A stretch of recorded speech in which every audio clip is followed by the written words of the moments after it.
Hello everybody and welcome to Lois and Morgana Davidson Art. It's Morgana here and today I'm going to demonstrate a quick simple scene to use up all the old paint on my watercolour palette. I'm beginning with clean paper with nothing drawn on it. I'm using this Arsh brand watercolour block, size 7" by 10", cold pressed, so perfect for watercolour. And this is my palette. This is what I've got left over after painting a sea and sky painting. So you can see lots of lovely blues. We've got some lavender blue, some cerulean, some ultramarine, a chunk of raw sienna and a sort of muddy mixture in the centre. So I'm just going to spray my palette quickly to reactivate any paint that's dried out. And let that sit whilst I put a little bit of water onto my block to begin with. I'm not entirely sure which direction this is going to take me, but I'm excited to find out. All I know is that with these blues I want to do a lovely wet and wet sky, so I'm sort of muddling the blues up to create a really nice mixture of colour, which I'm just putting straight on to my paper. I've wet it right down to approximately sort of 2/3 down the paper, so I'm going to have a nice big sky. And I'm using a 1" flat Princeton Neptune modeler brush to just bring that paint across.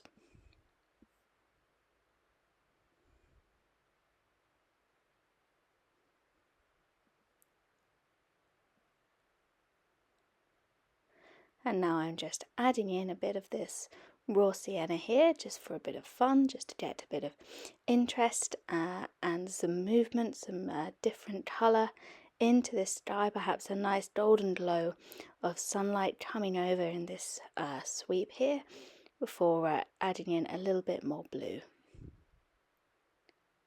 Like I said, I come in here with no sort of fixed plan other than to have fun, to paint something and to use the paint that I've already got here to work with. Didn't want to waste all these lovely blues, so here I am. You can see I'm just pulling the colour down till I'm happy with the sort of ratio of sky to land here.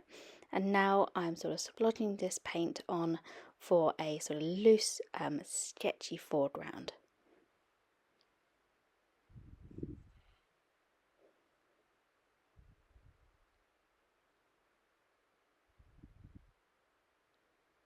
Using a little bit of tissue to take some of the water out of my brush before doing a little bit of dry brushing here across this central piece of paper with some really light paint.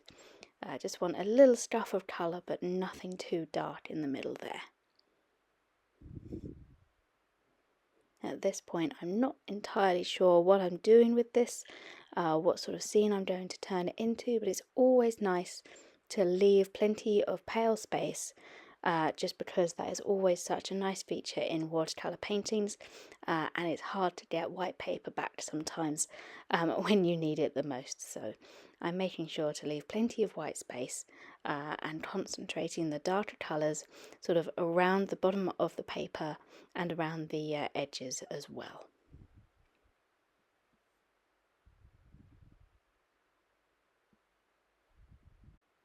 And now I've switched to using a small round brush to just add in a little bit of detail whilst I've still got this nice wet sky. You can see I'm using quite light paint and just pushing it up into the sky in this sort of raggedy shape, and this is going to create basically a little bit of loose background texture, foliage which can be turned into sort of trees and bushes. But it's always really nice to get some of these shapes in wet and wet whilst the sky is still nice and wet and pliable, and you get these lovely soft fuzzy outlines.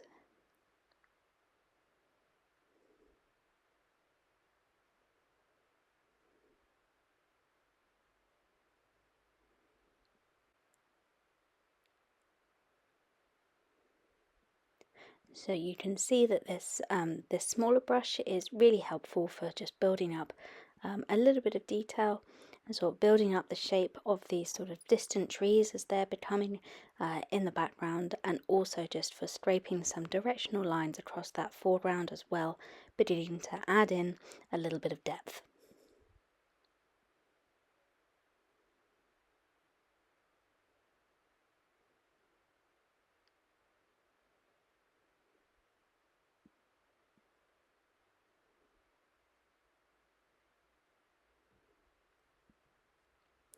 And the fun thing about this sort of painting is that you don't have to follow my colours at all. You can use whatever is on your paint palette, whether it is blues like mine, or if you've got an entirely different set of colours, you can still sort of create these quite loose, almost semi-abstract landscapes of different colours in ways that make you smile.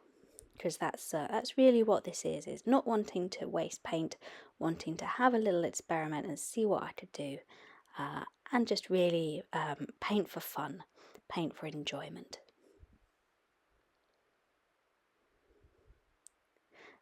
And now, speaking of having fun, I'm going to sprinkle a little bit of salt into the wet paint of my foreground, just to see what effects it gives me and what it gives me to work with. You can see I'm sort of scattering a bit up into this tree line here, and then going along the wet paint, sort of along that horizon line. I mean, quite light and quite careful with it. I've got a couple of ideas forming, but the salt always lends such a nice sort of textural element into a watercolour painting, and again, it is a lot of fun. So this is what it looks like roughly 5 minutes after I put the salt on. I just took a quick video here so you can see the progression. You can see those little salt blooms just beginning to form at the sides. And now this is what it looks like once the salt has worked its magic and the painting is completely now dry. So you can see we've got this lovely sort of delicate scattering of salt marks along the foreground and in the sky. So I'm adding another colour to my palette, or rather enhancing one that was already there. I'm added a little bit of neutral tint, which I'm going to mix up with my blues and a little bit of water to create a nice dark shade to begin painting in a tree. On this right side here, these salt blooms in the sky look rather like little flurries of blossom to me, particularly as we are starting to inch into spring over here in the UK, and I'm hoping to see some blossom trees very soon. So that's probably in part what has inspired this painting. So I'm going to turn these little salt blooms into blossoms by using this darker colour to create our tree trunk here on the right hand side. And I'm using my small round brush to just get the main shape of the trunk and the larger branches in. So I'm just going to hop forward a moment with the camera just to show you once I've done a few more branches here. So now our tree is looking nice and tree-ish. I'm just going to show you how I just make sure it connects properly with the foreground. Just use a few sort of loose marks here, pulling down from the trunk, and then a little bit of extra paint just to guide it into the foreground, really root that tree into place, just to make sure it looks like it belongs and not just sort of plonked on the top. And now I switched brushes. I've picked up my small sword liner brush just because it has this lovely fine point which can create a really nice thin line, and I'm going to use it to finish off this tree here and just do all these sort of little spiky little extra twiggy bits that are going to be poking out and creating interesting detail and texture, but just a little bit too fine to do with my round brush. If you don't have a sword liner, A dagger brush would work as well, or anything that comes to a really fine point. A rigger brush as well would be great for this, just they're sort of quite nice and long and springy, and you'd get some really nice shapes with them too.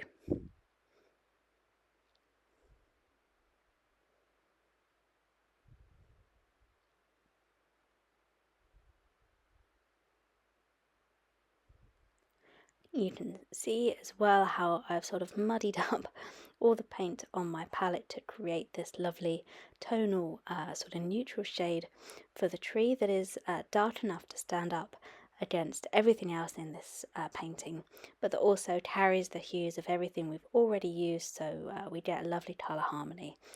And with the sword liner brush, it's easy to just swipe that lovely long brush through the paint and pick up lots of colour.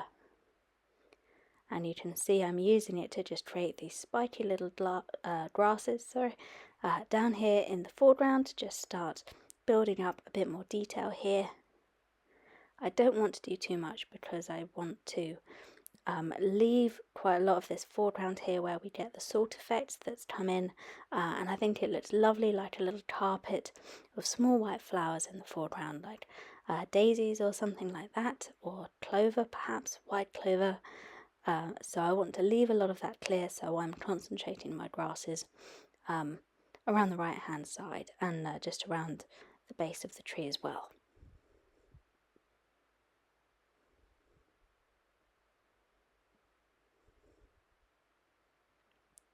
So here you see I've mixed in a little more water into my palette, and I'm just going to begin adding a bit of really light detail into the background as well. And I'm using quite light paint mixed with lots of water to add loosely some branches into these sort of soft shapes that were created during the wet and wet stage, and really just sort of enhance these and turn them into distant trees or distant sort of large hedges or shrubbery. This is very rapidly becoming a park scene or some kind of green space where trees and grasses grow. Although, having said that, it's a green space. I clearly haven't not used any green whatsoever, but I hope you can forgive that turn of phrase. Blue space just doesn't quite sound the same. You can see I'm using the tissue here to just dab out where my paint is getting a little bit heavy. One problem with painting with really light paint like this mixed with so much water is that it does sometimes have a mind of its own, especially with a brush like this. It can blob on quite thickly if you're not careful, so it's always wise to have a tissue or something absorbent to hand where you can sort of pick up any excess paint or water that goes into your paper. So now I've done a few extra branches there on the left and got that tree ready. I decided that the lower foreground on the left was looking a little barren, and my original plan was to perhaps put some people and a dog perhaps there, walking along for a mid-morning stroll perhaps, but in the end I decided that what it needed was a fence.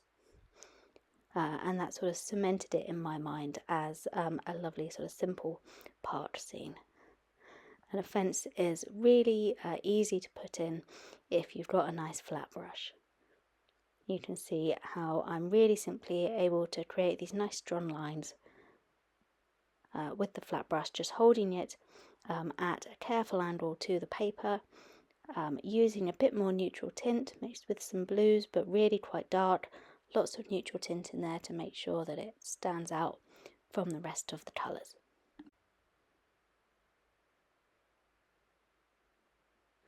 And just bring your vertical sort of fence posts along as far as you want them, really. I just sort of plopped them in until it seemed far along enough, roughly sort of 2/3 of the way across the paper, which of course ties in nicely with the rule of thirds, which is a really helpful guideline for guiding you when it comes to composition in paintings. And now I'm going to really simply join this loose fence together. Again, really keeping quite loose and just doing these simple edge strokes with the edge of the flat brush to just create these lines. I'm not too worried about them being terribly straight or terribly sort of formal.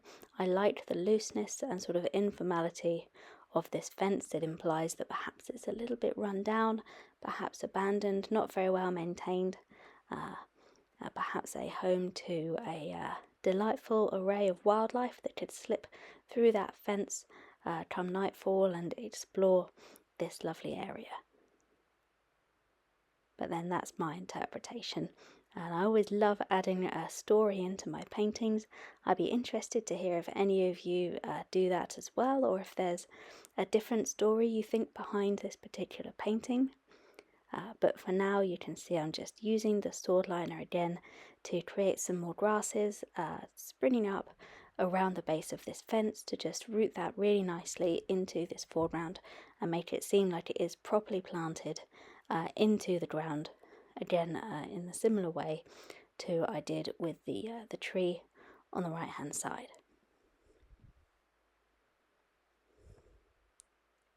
So now it's time to enhance the salt effects that we've already got to create these lovely blossom trees, and I've chosen to do that with a little bit of white gouache paint and my tree and texture brush. You can see I've just picked up a little bit of the white gouache on the tips of my brush and I'm just tapping it really lightly over the branches and being quite careful, being quite tentative to start with, because this can go on quite heavily if you aren't careful. So, and I'd rather sort of build it up lightly rather than going in too heavily all at once and have to sort of scrub it all out again. So really light taps, just picking up a little bit of the white gouache and just slowly building up these little clumps of blossom along the edges of the branches.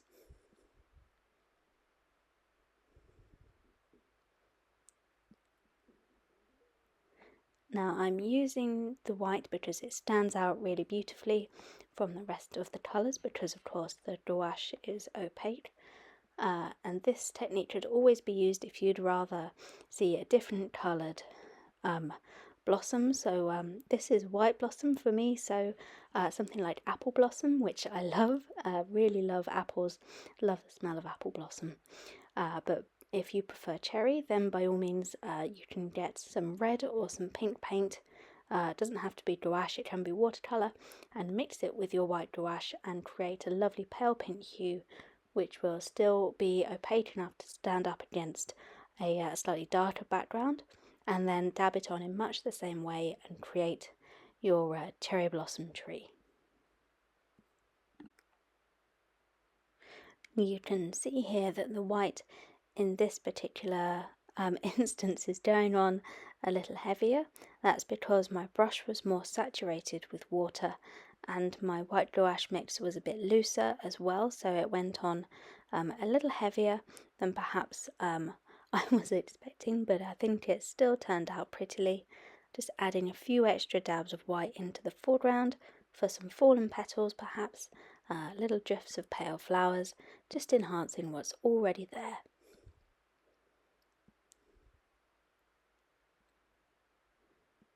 And I'm keeping this one a little fainter as well than our tree on the right hand side. This one on the left, I'm dabbing in more sort of white blossom there, but it's going to be a little bit fainter just because it's a little bit further away, so I'm coming back in with a tissue and dabbing out some of that paint.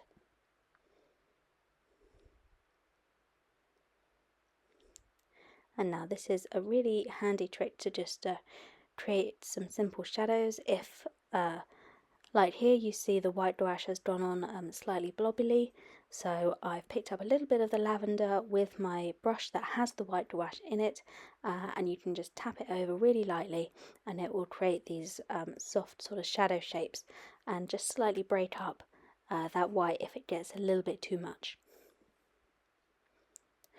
And now again, just with the sword liner, bringing in some more sort of lines and branches and just little flicks of extra detail.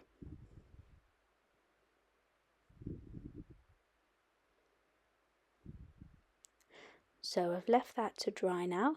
The last finishing touch for me is a scattering of birds, and as this did turn into a park scene for me, I thought it only appropriate to add a flock of pigeons in flight. So I'm using my sword liner brush and just really simply doing like a little flicked V shape, but using the shape of the brush to enhance the V so it's not too thin.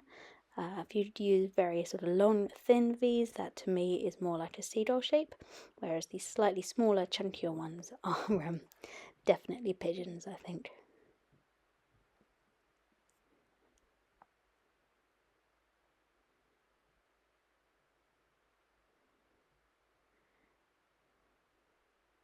And as you can see, I'm just scattering them quite spontaneously over the sky just to get a nice sort of shape, really just a nice sort of eye-pleasing distribution of these little shapes across the sky.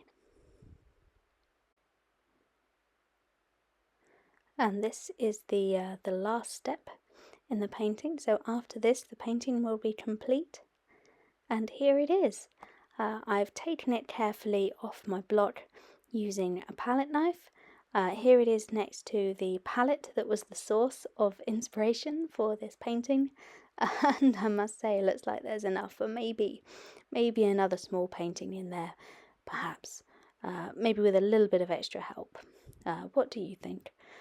Anyway, thank you everybody for watching. I really hope you enjoyed this video or at least found it informative. I certainly had a lot of fun using up the leftover paint on my palette. It's really nice to not sort of have to wash it all down the sink and to still get a pretty painting out of essentially what was the leftovers from another. So thank you everybody again for watching. A huge thank you to those of you who've come over to my Patreon page and signed up to help support my artwork and support this channel. Hugely appreciate you all. But that's all from me today. Well, I hope that wherever you are and whatever you're up to, you're having a wonderful day, and I look forward to seeing you all again in the next video, and happy painting.